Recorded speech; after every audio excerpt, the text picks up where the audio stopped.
DreAllDay.com. And today I want to talk about the teams. You don't need everybody down with you. You don't need to be cool with every single person that you meet. And I'm going to explain to you why that is. And maybe it's good timing since Kevin Durant just joined the Golden State Warriors, but that's not even what I'm talking about at all. What I'm talking about for all of you. Oftentimes I see people who have the issue of they get too concerned about people liking them. They get too concerned about everybody wanting to be cool with them, or they get concerned with trying to be cool with everybody else. And when you're trying to be cool with everybody, eventually you're going to turn some people off, because the things that will make you cool with person A, person B might not even like those things. And if you're trying too hard to be cool with another person, number one, they're not going to respect you because you're trying so hard to be their friend or trying so hard to make them like you. And number two, the people that you're trying so hard to impress, while you're doing that, you're not putting your attention on people who might already like you as you are. So you basically cutting yourself off from both groups at the exact same time, or all those people at the exact same time. So I'm gonna give you 3 reasons why today you're gonna take these with you for the rest of this week, for the rest of your life. That's why you don't need to be cool with everybody. The number 1 point is this: there is no us without them. You know how they have us versus them? You can't have an us unless there's a them. So you can't have a group. There's nothing for the group to identify with unless everybody in the group says these are the people we don't identify with. People in the group can't say this is us, this is who we are, unless they can say, you know what, we don't fuck with them people over there, or we don't do this right here, we not about this right here, we don't support this over here. That's how they have Democrats and Republicans, at least some of them, the real radical ones, meaning the people who are like, I'm going to vote for the Republican person for president every year, no matter who it is, just because I hate Democrats. You know what I'm saying? There's people who are Democrats that say the same thing about Republicans. Maybe some people who say the same thing about black versus white, or Chinese, or Asian, or Asian and Chinese could be the same thing, or Latin. But y'all understand what I'm saying. Once people decide that they not messing with one group, that's when that other group, the group that they're a part of, becomes a group. Because if y'all don't have anything that y'all are definitely against, some things you're definitely not for, then there's no real structure. There's nothing for people to hold on to. People need that thing to hold on to. Good morning to you, Spark 44. Now, number 2 point. Number 1 thing is there is no us without a them. Number 2 point is this: when you lower the bar, y'all have all heard of raising the bar, right? When you raise the bar for anything that you're doing, what you do is you lose people who don't want to work hard to get into that group. People who don't want to work hard to achieve something. The higher you raise the bar, the more of those people won't get in. It's just like if you're selling a product, the higher the price is, the fewer people are going to buy it, but you can still make more money because the product costs more. If the more you lower the price, the more people can buy it, but they're not going to value it as much because they didn't really have to pay nothing to get it. They didn't have to invest into getting it. So when it comes to people, this is how it works. When you raise the bar for any group, even for yourself, for anybody to be down with you, when you make it hard for people to be down with you, you're going to lose all the losers. All the people who don't want to do what you want them to do, all the people who are not as committed as you, all the people who don't want it as bad as you, they fall off the higher you raise the bar, the harder you make it to get in. But when you lower the bar, and this is what people do, people lower the bar because they want more people to be cool with them. They want to be cool with everybody. They want everybody to like them. They want to be friends with everybody. When you lower the bar, you know what happens? You lose all the winners. All the winners drop out when you lower the bar. When you make it too easy to be part of your group, all the winners drop out. All the winners say, well, listen, it ain't even worth nothing no more. Look, I had to do this, this, and this to be part of this group, but now they just letting anybody in. Now anybody can get into this place. And if you think about it, and anything you do in life, that's the way it works, right? If something's cheap and easy to get, how much do you value it? You don't value it at all. Man, think about, I use this example all the time. Think about females that you know. Anyone that's cheap and easy to get, you don't really value it. Doesn't mean you won't partake and get what you want to get out of the situation, but you don't really value it because it was too easy to get. The things that are hard to get, you value them more. So when you lower the bar, you lose the winners. You raise the bar, you will lose all the losers. The number 3 point is this: people don't value what's too easy to get. I just touched on that. People don't value what is too easy to get. You make your friendship too easy to obtain, nobody values being your friend.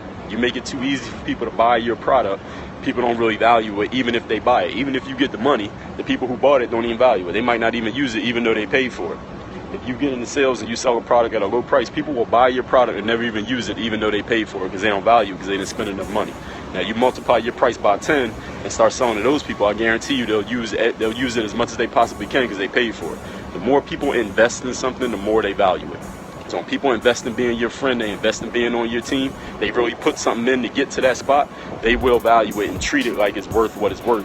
Because when you give away something that's free, you give away something too easy, people just they don't respect it. So let me recap these 3 points, and I'm gonna take y'all questions. So if you got questions, get your questions ready. Let me recap. Number 1, there is no us without a them. So you don't need to be cool with everybody. You don't need everybody on your team. There's no us unless there's a them. There's no us without a they, like DJ Khaled says. Number 2, when you lower the bar, you will lose all the good people because it's too easy to get in. Good people don't want something that's too easy. And number 3, and when you raise the bar, you lose the losers. And number 3 is this: people don't value what they get for free.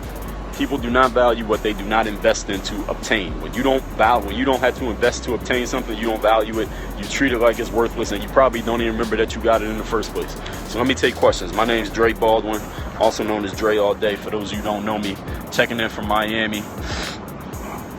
Love is free, but that don't mean you just go around loving everybody, though. See, people got to invest to get it. I don't mean free. When I say free, I don't necessarily mean money. Am I going to do another tournament or summer series type? If I do, I'm going to be running it. I'm not going to be playing in it. If I do, I'll be the owner of it, not playing in it. Maybe I could sign you to play. Have I heard of Confucius? Yes.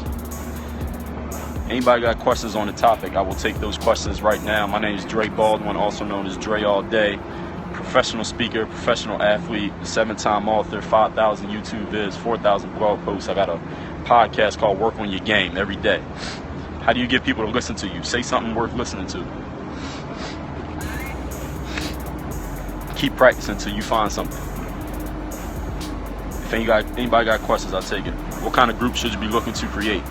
It's not about somebody telling you what kind of group to create. You decide what kind of group you want to create. Good people strengthen themselves ceases. Okay. Thank you for that information. How do I raise the bar? Get better. You got to go out and do stuff. See, you on Periscope asking all these questions because you ain't taking enough action. Subscribe to my channel. Well, thank you. Art STL is a Bluetooth.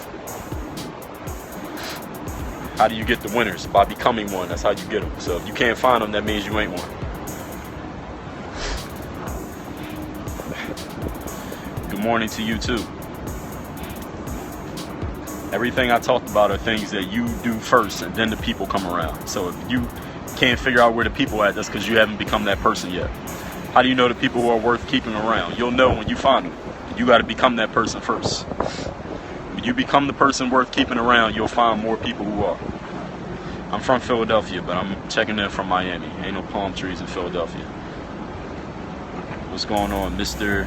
KSEN or MIKSEN? Good morning to you. What's going on, India?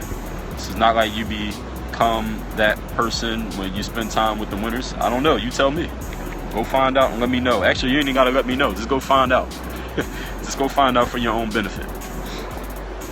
All these questions about how to find people and become people, you'll know once you start taking action. As long as you on Periscope watching me, you'll never know. I can talk to you all day. You still won't know. What do I do in life for a job? I'm an entrepreneur. I run a business. So I don't do anything for a job. To answer your question, if you swipe to the right, read my bio, you can learn more about me. I believe in fake it till you make it. Look at my TED Talk. You go to my website, DreAllDay.com, you can see my TED Talk where I discuss that topic. Order seeks its own level, find something worth. All right. Okay. Can I take any other questions? Anybody got a question? I'll take a couple more. My Snapchat is @Dre Baldwin. @Dre Baldwin is my Snapchat. Why'd I stop playing professional basketball? I mean, because I wanted to. There ain't no deep explanation to it. I felt like it. Which horoscope am I? Aquarius. What are TED Talks? Go to my website and watch it and you'll see. Alright, my Snapchat is @Dre Baldwin. Any of y'all on Snapchat can hit me there. If you got a good question, snap me. I will answer it. If your question's not good, I won't answer it. Everybody work on your game. DreAllDay.com. Have a great Tuesday. If you're on Snapchat, hit me on the Snap. My Snap name is @Dre Baldwin. You already know how that works. And I got a podcast, if you didn't know. It is called Work on Your Game. It is an everyday podcast where I talk about getting yourself into the right mindset, that bulletproof mindset. Getting yourself seen, heard, known. Getting the exposure you want and making things happen in your life instead of waiting for things to happen to or for you. Subscribe to that podcast when you're on iTunes, SoundCloud, and Stitcher. Make sure you check it every single day. Make sure you're subscribed so you catch the heat. Work on your game. Dre Baldwin. I feel like Dre Baldwin. When I feel like Dre Baldwin.